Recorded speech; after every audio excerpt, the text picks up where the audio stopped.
ગંભીર બીમારી છે. તમે ફક્ત 6 મહિનાના જ મહેમાન છો.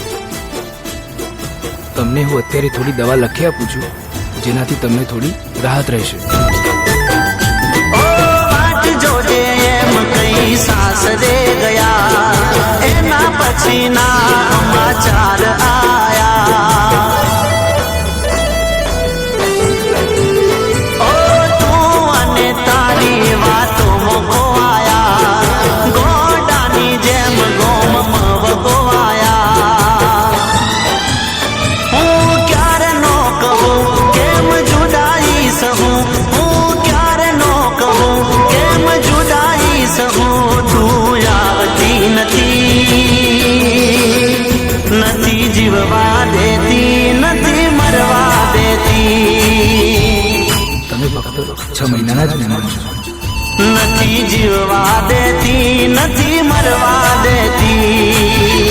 જે નંબર પર તમે ફોન કરી રહ્યા